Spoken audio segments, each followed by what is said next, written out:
Hola, yo soy Roberto Vega.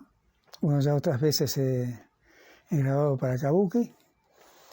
Bueno, tengo una trayectoria muy extensa y muy rica. No solo porque yo lo diga, sino porque está testimoniado toda mi vida, ¿no? Y ahora les contaría de algunas experiencias, porque uno cuando empieza, yo no tuve una formación académica. He ganado concursos universitarios, pero por mi trayectoria.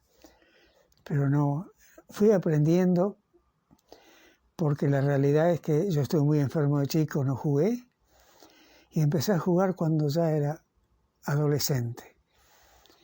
Y hasta fue una cosa así tan que me gustaba. Yo oía radioteatros, los que oía mi abuela.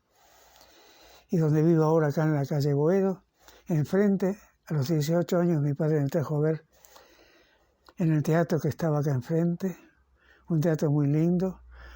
Dos suegras en lugar de una, yo me tiro a la laguna con los hermanos Ratti. Esa fue mi experiencia, que es lo que oía por radioteatro.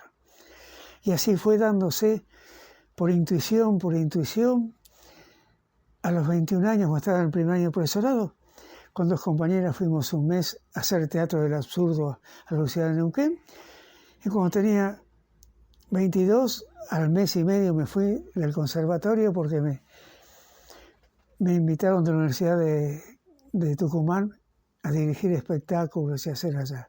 Que después, bueno, vino el gobierno militar en ese momento en Onganía. Tuve que el tiempo dejarlo ahí, pero seguí haciendo y creando y tener, hasta en el año 70, tener el premio mejor, 5 premios que llevé yo y 3 Enrique Pinti, en el Festival de Necochea con el Niño Sol, que duró 5 años ese espectáculo, siempre en cooperativa. Nunca trabajé con caché, siempre cooperativa y dándole mucha importancia al vínculo con quienes trabajaba. Y así fue después Espantapájaros, que fue maravilloso, que compartiendo, porque lo tengo que contar, compartimos horarios con Nati Mistral, maravillosa mujer y actriz. Y a las 9, nosotros a las 11 y a la 1, y después Hagamos el amor, no hagamos la guerra en la Botica de Ángel. 5 espectáculos en un año, premiado yo como el mejor director de la Argentina, teniendo 27 años, con Marina, mi pareja, la revelación artística también teatral. Viajamos un mes a Estados Unidos con todo pago. Vimos 14 viajes en avión viendo espectáculos. Y nuestra anfitriona en Los Ángeles fue una que era famosa. Me olvidé ahora, una actriz argentina muy famosa, falleció hace poco. Fue nuestra anfitriona en Los Ángeles. Bueno, todas cosas insólitas. Y después entrar en la pedagogía. En la pedagogía, leyendo libros, los que veía por la calle Corrientes y viendo qué cosa, y nutriéndome, y eligiendo un camino. En la vida no hay carreras, hay caminos. Y uno tiene que ir eligiendo los caminos, corriéndose un camino, volviendo un camino. Y así empezó una carrera muy importante desde lo director teatral, dramaturgo, y como escritor tengo 14 libros editados. El primero, de 1980 que se editó, tuvo 21 ediciones de 3.000 ejemplares. Entonces todo eso hace que uno también se estimule. Y el intercambio, y trabajar, incorporar el teatro desde Ushuaia hasta Humahuaca, todo el nordeste de Misiones, casi todas las provincias personalmente. He trabajado en más de 250 ciudades, desde acá hasta Estados Unidos, y también he incorporado Cuba, que me invitaron porque el libro Teatro en la Comunidad era de dispensable lectura en Cuba. Y tengo el testimonio en la revista Conjunto de Casa de las Américas. Y bueno, con eso muchísimas cosas, y lo que aprendí con los aborígenes, con los mapuches acá en Chile, con los tobas, todo eso es nutrirme. Y lo más importante, ¿saben qué? Y en las cárceles también. Con los menores en las cárceles y capacitando a los profesores de las cárceles de adultos. Todo ese aprendizaje, y no tuve conflictos, porque ahí es lo importante que es la mirada. Una viejita trabajando en la Villa 31 con jóvenes por el Ministerio de Justicia, me dice, vos tenés corazón apaciguador y mirada apaciguadora. Yo después, en un libro editado en Córdoba, se lo dediqué a las hermanas Cosentini de Rosario, hermosísimas personas, también autodidactas.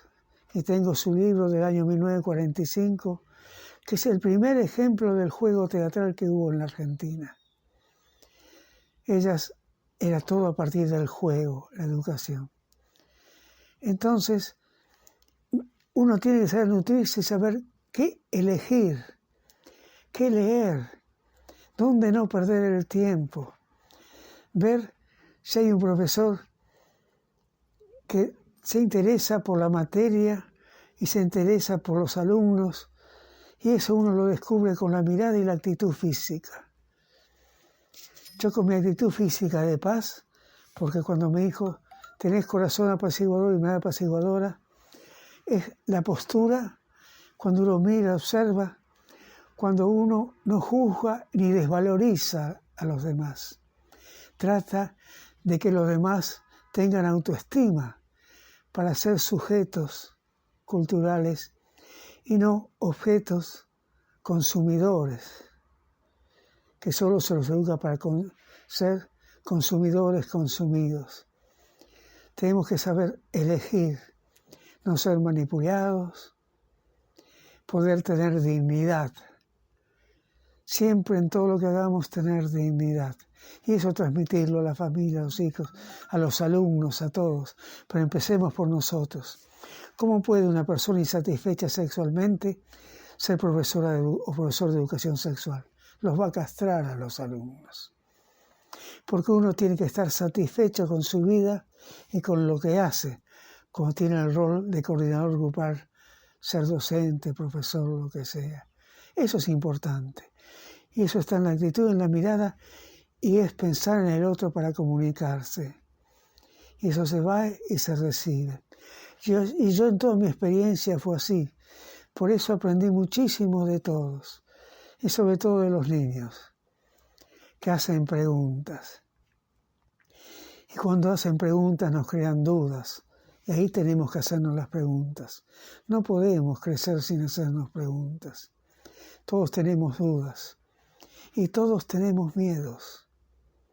No solo de chico con el osito para no tener miedo apretado.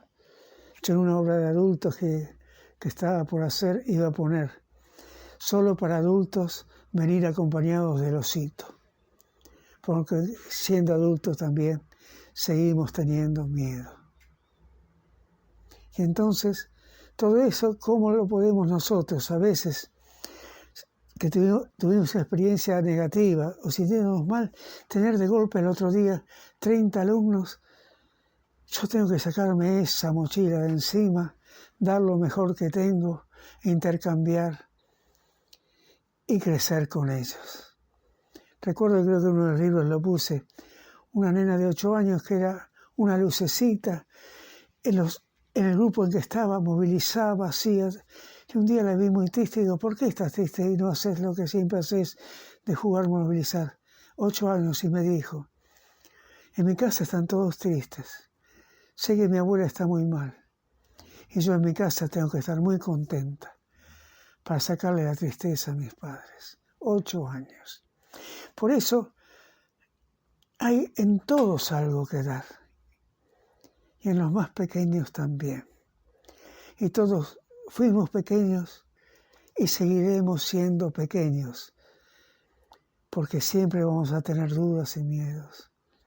Y tenemos que ir luchando contra eso y tener fuerza, porque tenemos que dar. que dar e intercambiar y recibir. Cuando fue el juego teatral, todo lo que se hacía en teatro era estudiarse algo de memoria, dramatizar y no jugar, porque uno juega desde el cuerpo, como hacen los titiriteros. No ponen la voz ni cambian de voz sin cambiar su postura corporal. Sacan desde el cuerpo los tonos y cambian. Y así es el teatro, jugando. Si decimos algo de memoria, estaremos duros, sin obtener placer. Y hay que crecer con placer. Construir conocimientos con placer, con disfrute. Disfruta el alumno y disfruta el maestro, el profesor. Y así es una fiesta la escuela, es una fiesta la educación. Y tiene que ser una fiesta. Porque tenemos que estar, no llegando mal y decir cuándo se termina la hora. Como puede decir alumnos cuando se sienten mal y también profesores si se sienten mal. Cuándo termina la hora. No, que la hora no termine. No apuremos al tiempo, disfrutemos el tiempo en todo momento de nuestra vida. Eso es filosóficamente para decirles. Cuando fue lo del juego teatral yo dije, no puede ser así, no puede ser así. Y a mí surgió lo de que, no, ¿por qué no dar una consigna y que los armen subgrupos? Los subgrupos armen la historia, dramaticen, y que dramaticen y que los demás subgrupos opinen, señalando primero lo positivo y después lo modificable, pero no lo que sería haciendo pelota al otro grupo, no dañando. Y así cada grupo que pasa. Y el que está coordinando, hablar al final, para no inducir a lo que tienen que decir los grupos, sino sacar a ver qué es lo que tienen que decir. Siempre pedagogía es sacar, no es poner. Como mi admirado Paulo Freire, que tuve la suerte de trabajar 4 años con él como coordinador latinoamericano en el CEAD, en el Consejo de Educación de Adultos de América Latina, que él presidía. El hecho está en cuando él en sus primeros libros pone que no depositemos conocimiento, que saquemos los conocimientos. Eso es pedagogía. Y Paulo Freire no tuvo ninguna capacitación universitaria ni nada. Aprendió acompañando a su mujer, que era educadora de adultos, y dijo, no, así no tienen que ser las cosas. Hay que responder a las necesidades del alumno. Y así fue creando todo una educación de adultos donde respondía a las necesidades de los educandos. Hasta llegó a ser, antes que llegaran los militares, incorporada a todo Brasil su metodología. Y yo tomé muchísimo de esa metodología de cómo ir aprendiendo del otro. Y así hacían las hermanas Cosentini en Rosario. Entonces, el juego teatral es consigna posible de resolver. Si yo doy una consigna que no se puede resolver, creo dependencia, porque el otro nunca va a poder tener autoestima. Que se pueda resolver. Si no la resuelve, el poder llegar a resolverla es parte del aprendizaje. Tampoco hacer facilismos. Entonces era la consigna, armar subgrupos y también armar subgrupos intercambiándose quienes arman los subgrupos. Porque si no están los piolas, los que los llaman los tontitos, siempre están los prejuicios y las estigmatizaciones que no solo puede hacer el profesor, sino entre los mismos alumnos. Se ejerce el poder, el problema es el poder. Y en los mismos alumnos el poder. Y en las cárceles, las experiencias que tengo como para poder ese poder horizontalizarlo. Porque siempre había uno que, si eran 52, que tenía un poder sobre 51. Y había uno que era sometido por 51. Pero entonces había que valorizar a todos y que vean que todos tenían que aprender de todos. Nada más que uno tiene que tener un tiempo de vínculo. El vínculo es importante. Un docente de primaria tiene un año de vínculo, que no lo tienen los maestros especiales. Y eso es importante. Si no establezco un vínculo, no puedo conocer al otro, no puedo conocer las necesidades del otro. Entonces, y toda la comunicación por la mirada cuesta mucho más que si tengo tiempo de vínculo. En las cárceles de menores hay muy poco tiempo porque transitan y están un tiempo y se van para establecer vínculos. En las de adultos hay más tiempo. Pero siempre para que podamos trabajar de la autoestima a la autogestión, para tener poder de decisión. Que todos tengan poder de decisión y que fundamenten sus decisiones y sus dichos. No gratuito, no decir nada gratuito, que todo esté fundamentado.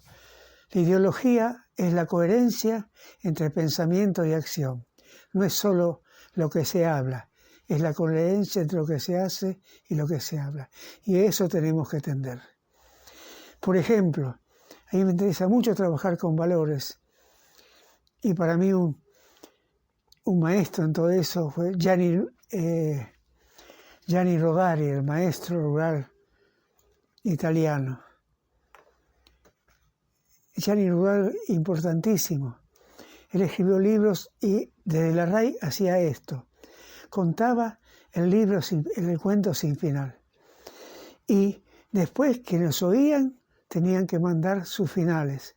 Y después de la radio él decía algunos finales y el final que él había escrito en el libro.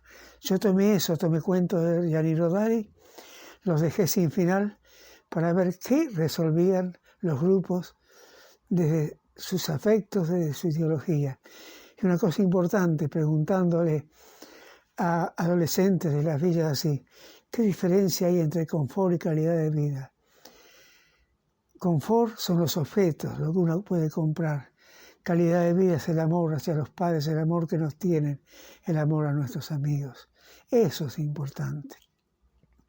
A partir de eso se puede tener dignidad un ser humano y crecer, poder estudiar, poder hacer cosas. Si no, de la otra forma vamos a ser dominados. Nos van a decir qué decir y qué hacer. Y es lo que no tiene que ocurrir y por lo que tenemos que luchar. No sé si ahora digo alguno de los cuentos de Rodari que sin final como ejercicios para hacerse, si hago eso y después vemos otras cosas. Cuento uno de los cuentos de Rodari. Uno es, si mi abuelo fue, porque trabaja mucho con la fantasía, yo tengo todos sus libros y son hermosísimos. Si mi abuelo fuese gato, entonces, ¿qué veía? Que el abuelo sentía que en su casa los hijos crecían, la casa era chica, y su habitación, había que, si tuviésemos la habitación del abuelo, y el abuelo dice, me voy a ir de casa para que tengan mi habitación, se fue. Fue a un parque, pasó por abajo de una baranda, y cuando pasó por abajo de la baranda, se convirtió en gato. Y así vivió un tiempito por los árboles como gato, y un día dijo, bueno, voy a volver a mi casa a ver qué ocurre, qué pasa con mi ausencia. Y para no volver a ser abuelo, sino gato, pasó por arriba de la baranda. Por si pasaba por la baranda, volvía a ser abuelo. Y cuando fue a la casa y vio, ¿qué vio? ¿Hablaban recordándolo, extrañándolo o qué? Ahí corto el cuento y los grupos tienen que decir, hacer el cuento y al final ver qué oía en la casa. Y en algunos casos llegaba a la casa, oía que sentían la ausencia del abuelo, que querían que vuelva el abuelo. Entonces el abuelo volvía allá, pasaba por abajo de la baranda y se convertía en abuelo y volvía a su casa. Y en otros cuentos decían, qué suerte que el abuelo no está, qué sé yo. Y decían, yo decía, si se convirtió en gato, que siga como gato, que va a estar mucho mejor que en esta casa, decían en algunos grupos. Y el abuelo volvía gato. Eso en un cuento.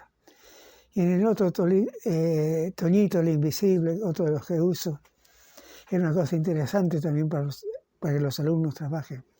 Toñito no había estudiado nada, tenía que ir a la escuela. Dice, ¿por qué no me haré invisible? Y no tengo que rendir nada, ni dar clase, ni nada. Y cuando entra, se sienta en el banco, pasa lista la maestra, dice, Juancito, Pedrito, levanten la mano así. Toñito, él levanta la mano, Toñito, y los demás dicen, ausente, ausente, ausente. ¿Cómo si estoy acá? Nadie lo veía, se había vuelto invisible. Y entonces, ¿qué empezó a hacer? Las cosas que no podía hacer cuando era visible. Empezó a pegarle a los compañeros, tirarle todo a la maestra, empezó a hacer todos los desastres que podía. Pasaba por un lugar, se sacaba los confites, comía. Todo lo que sería ser invisible para tener impunidad. Ahí está invisible e impunidad. Pero cuando se acercaba la noche y llegó a su casa, veía que sus amigos, sus padres, su madre, lo buscaban, Toñito, Toñito, Toñito, estoy acá, estoy acá, estoy acá. Y nadie lo veía. Entonces venía la decisión. ¿Qué quiero? Ser invisible, hacer lo que quiera. Y no tener afecto de mis padres y mi madre. No tener amigos. O ser visible, hacerme responsable y tener el amor de mis padres, de mis amigos, de todo. Y ahí los chicos tenían que resolver. La mayoría resolvió volver a ser visible. Entonces ahí estamos trabajando valores mientras jugamos con placer y trabajamos los valores. Esas son unas cosas que puedo contar. Y después lo del juego teatral, algunos ejercicios que serían. Por ejemplo, hay ejercicios que utilizo, pero no al comienzo, sino ya cuando el grupo se conoce, es trabajar los modelos de coordinación grupal. Autoritarismo, paternalismo, laissez-faire y democracia o ciencia ficción. Cuando va autoritarismo, es cuando existe en el autoritarismo hay imposición, no hay buen vínculo. Por lo tanto, uno el autoritarismo lo rechaza o repite el modelo. Cuando vos haces autoritarismo, o lo rechazás y te oponés, que lo rechazamos porque es visible, nos afecta, nos sentimos mal. Entonces queda repetir el modelo de poder e imponer, es vertical. Impongo y el que acata lo que yo digo, lo acepto y le puedo poner muy buena nota. Pero el que tiene dudas, el que tiene una visión diferente o quiere preguntar cosas así, ese no. Entonces hay que acatar y aceptar. Es totalmente vertical el poder, no permite la expresión de cada uno. Pero hay otro que es más peligroso porque generalmente no lo rechazamos, que es el paternalismo. Yo quiero obtener de vos esto, pero que vos creas que vos decidiste. Te manipulo. Entonces hay como un falso buen afecto, una falsa comprensión, te deja hablar, pero no tiene en cuenta lo que decís. Es como un ejemplo. Le digo a los alumnos, bueno, vamos a elegir de las cosas que hicimos, que vamos a mostrar a las madres, a los padres, a los amigos, que vamos a mostrar en la muestra de fin de año. Y empieza a decir, y aquella vez que hicimos esto, aquella vez que hicimos esto. Y entonces quien está conduciendo, maestra, profesor, dice, esperen un poquitito. Van a venir los padres, van los amigos. En eso que vos decís así, te tenés que tirar al suelo, te vas a ensuciar. ¿Por qué no hacemos esto así? Bueno, sí, tienes razón, profe. Y vos dijiste esto, pero fíjate que si hacemos esto, ¿por qué no hacemos en lugar de ese? Sería mejor hacer esto. ¿Qué te parece? Sí. Y a todos les hace lo mismo. Y después le dice, bueno, acá tienen, ya está escrito el programa que vamos a hacer. Ya tenía todo previsto. Es como cuando también pueden hacer reunión de docentes, haya un feriado para que se junten los docentes para ver qué apoyan para el diseño curricular, y el diseño curricular ya está escrito. Y yo dije, yo aporté porque me reuní, hice esto y esto. Ya estaba resuelto. Entonces el paternalista es el peor porque manipula y hace creer que vos lo resolviste, que vos decidiste, y vos no decidís. Y eso también aparece mucho en los afectos, cuando en muchos casos con los noviazgos y esto, cómo se manipulea para que no estés con esa persona o no estés con el otro, y decidieron por vos, y después vos decís, yo tendría que haber seguido con esa persona, pero no decidí, y vos creíste que decidís. Entonces en el uno vos sabés que decide por vos, el otro que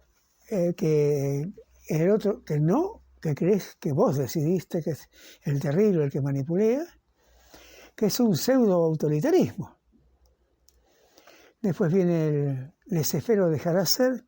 Hubo una etapa en que había escuelas acá privadas que costaban bastante, que eran laissez-faire, porque los alumnos podían hacer lo que querían mientras paguen. Pero podían hacer todo lo que querían, laissez-faire, todo lo que querían. Entonces, ¿pero qué ocurría? No tenían límites. No tenían límites y no aprendían tampoco porque no se les exigía. Pero ¿qué pasaba? Querían mucho al docente porque le dejaba hacer lo que quería. Pero cuando se descubre que no se tienen objetivos, se empiezan también, hasta el mismo alumno, a decir, me aburro, no sé, tengo que hacer algo, tengo esto.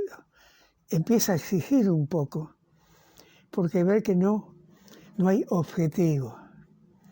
En la educación tiene que haber objetivos y metodologías. Y eso de dejar hacer no tiene objetivos. El único objetivo es que el alumno no joda. Se entiende así, pues después el alumno necesita objetivos porque no se junta para algo. Entonces también termina siendo negativo y en algunos casos también empiezan a pedir o empiezan a inventar metodologías de aprendizaje, los mismos alumnos. Y después tenemos el democrático, sería el deseable, que tiene que ver con toda la línea de Freire, con todo lo que yo trabajo en juego teatral. Es que digamos, porque hay contenidos significativos y contenidos que no. Que veamos cuál es el contexto del grupo. ¿Qué contenidos necesitas el grupo? ¿Cuáles son esenciales para ese grupo? ¿Cuáles no? Y entonces ver qué tomo como esenciales para ellos y qué inventamos como nuevos contenidos que necesitan. Y entonces van a salir creciendo, porque aportaron, porque se sienten protagonistas de su aprendizaje. Y uno se tiene que sentir protagonista del aprendizaje. No el poder y su acato. Horizontal, con el mismo maestro. ¿Y a vos qué te parece? Y hacerlo, y probarlo. Y si te equivocas, el error es parte del crecimiento. Reconocerlo y ver cómo lo modificamos. Es mucho más sencillo la democracia, mucho más digna. Y vamos a ver que sin desvalorización, diciendo lo que no tiene que ser, y viendo qué propuesta puede haber para que eso suceda, y dando todas las posibilidades. Entonces, porque cada uno viene desde su casa con valorización o desvalorización con el contexto familiar. En el barrio lo mismo, con sus amigos lo mismo. Entonces la escuela no puede reparar una desvalorización extraescolar. Tiene que intentarlo. Entonces, ¿cómo crecer en autoestima? Y aparte tiene que haber un proyecto institucional que se haga en todos los grados. No que uno sea autoritario, el otro paternalista, el otro... Porque entonces no, el aprendizaje no se resuelve en un grado. Por eso es importante la institución democrática. Por eso a veces está el hecho de que veamos como... Yo trabajé muchísimo con docentes en provincia de Buenos Aires, 10 años, también en Capital, en la Escuela de Capacitación. No se daba puntaje, iban para aprender. Y después, cuando era, vayamos a todo lo que nos da puntaje. Ay, y que van a dar puntaje, vayamos a estudiar y que van. Por el puntaje. Entonces después hay concursos, que es el que tiene más puntaje, pero que hizo cualquier curso. Como con lo que pasa también con los presos que salen porque hicieron cursos que no van a aplicar ni en su vida ni nada, solamente era hacerlos para salir antes de la cárcel. Lo mismo pasa con los puntajes. Que sean puntajes, pero donde vos aprendas. No sean puntajes para tener puntaje. Cuanto antes no estaba eso así, se elegía qué aprender para saber. Y había otro compromiso. Creo que hay muchísimos docentes comprometidos, pero hay muchos no comprometidos con el alumno y con la materia, con el aprendizaje. Yo conté una anécdota que es divertida. Estando todavía en el conservatorio, yo por la mirada, siempre me manejé mucho por la mirada, que había profesores que no les interesaba ni la materia ni los alumnos. Y yo tenía un hámster, un ratoncito blanco chiquito. Me lo llevé en el saco. Y dije, vamos a ver si nos mira el profesor. Cuando empezó a hablar el profesor, lo saqué al hámster del bolsillo, y el hámster empezó a mirar para todos lados, volviéndose, y me puse mirando al profesor y me paré para que vea el hámster. Y el profesor seguía hablando para los costados. No vio nunca al hámster saliendo por el bolsillo. Entonces, ¿a quién le hablaba? ¿A quién se dirigía? La mirada del otro, el valor que tiene para un alumno cuando me está mirando a mí, me lo está diciendo a mí. Te sentís sujeto, no objeto del montón. Esas son cosas básicas, porque no es solamente decir yo cumplí, hice todo el diseño curricular, pero lo hiciste para vos, te hablaste a vos mismo. Y fíjense que yo tengo películas tomadas en las dramatizaciones que hacían los maestros sobre estos tipos de coordinación, donde quien hablaba se dirigía con el dedo a ella misma. Se habló de ella misma durante toda la clase que dio. Y a los alumnos, nada. Los alumnos estaban todos charlando. Era una escuela, eran todas maestras, porque en ese momento no eran mixtas.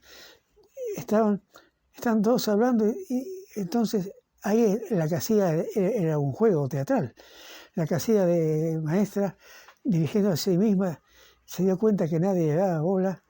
Se oyó de qué hablaban, y hablaban de que cuando salían ahí en Acoite y Rivadavia, que era en ese momento de mujeres, se reunían con otros alumnos de otra escuela y ahí hablaban de con quién salían, con quién el otro. Y entonces se acercó y yo digo, ella está dando verbos, ¿me puede decir qué verbos se utilizaban en lo que hablaban? Ahí le dijeron qué verbos se utilizaban cuando hablaban sobre los chicos, sobre esto y otro, y sobre lo que hablaban los alumnos y los verbos que utilizaban, empezó a trabajar su clase. Eso es estar abierto. A eso tenemos que llegar.